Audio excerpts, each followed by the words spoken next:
नमस्कार दोस्तों, आज मैं आपके लिए एक नई कहानी लाई हूँ। कहानी का शीर्षक है नया बाल दिवस। शहर के हर स्कूल में बाल दिवस की सुबह से ही तैयारियाँ चल रही थी। इस बार सांस्कृतिक कार्यक्रम के अलावा स्कूल के खेल मैदान में मेले का आयोजन भी रखा था। प्रिंसिपल सर ने अपने ही स्कूल के बच्चों को मेले में तरह तरह के स्टॉल लगाने की इजाज़त भी दी थी। बाहर के लोग तो सिर्फ झूले व अन्य तरह के खेल खिलौनों की दुकानें ही लगा रहे थे। गेट पर काफ़ी भीड़ जमा थी। स्कूल के आसपास बनी झोपड़ी में रहने वाले बच्चे में भी मेले में आना चाहते थे, लेकिन स्कूल प्रशासन ने उन पर रोक लगा रखी थी। गेट कीपर को भी उनको समझा दिया था कि इन्हें अंदर नहीं आने देना। इस कारण से गेट कीपर को बहुत कठिनाई हो रही थी। बच्चे अंदर आना चाह रहे थे और गेट कीपर मना कर रहा था। सभी चीफ गेस्ट का इंतज़ार कर रहे थे। तभी अचानक एक सफ़ेद रंग की गाड़ी स्कूल के मुख्य द्वार पर आकर हॉर्न देने लगी। कार से एक सज्जन व्यक्ति बाहर निकले। उन्होंने गेट कीपर से पूछा, भाई क्या बात है, ये बच्चों की भीड़ कैसी है? सर, ये पास की झुग्गी झोपड़ी के बच्चे हैं, बाल दिवस के कार्यक्रम को देखना चाहते हैं।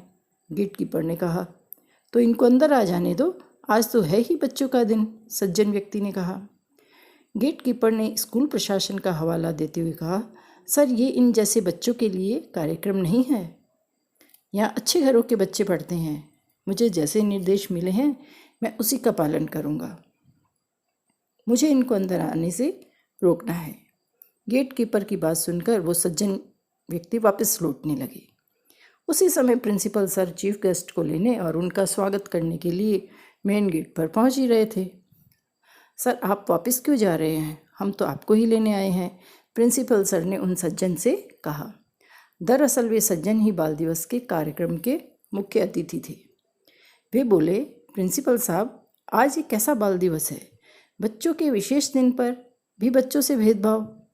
इन बच्चों को भी तो हक है, इन गरीब बच्चों को भी तो हक है बाल दिवस मनाने का। मैं ऐसे कार्यक्रम का चीफ गेस्ट नहीं बन सकता। सर, आप चिंता ना करें, हम इनको अंदर जरूर आने देंगे, किंतु हमारी भी एक शर्त है। सभी प्रिंसिपल सर का मुंह देखने लगे। प्रिंसिपल सर ने चीफ गेस्ट और वहाँ खड़े बच्चों को आश्चर्य में डालते हुए कहा। चीफ गेस्ट महोदय ने पूछा, कैसी शर्त प्रिंसिपल साहब? यही कि ये सारे बच्चे बाल मजदूरी छोड़कर हमारे स्कूल में शिक्षा के अधिकार के अंतर्गत निःशुल्क प्रवेश लेंगे और मन लगाकर पढ़ेंगे। ये सुनकर चीफ गेस्ट के साथ साथ गरीब बच्चे भी बड़े खुश हुए और उछल उछल कर तालियां बजाने लगे। चीफ गेस्ट महोदय ने आश्वासन दिया कि इन बच्चों की रेगुलर पढ़ाने की जिम्मेदारी मैं लेता हूँ। फिर क्या था, अब इस नए बाल दिवस के रूप में कार्यक्रम में सभी को आने की अनुमति मिल गई। स्कूल के सारे बच्चे उन गरीब बच्चों के साथ मिलकर बहुत खुश हुए। दूसरे दिन भी सभी अखबारों में उनकी तारीफ हुई।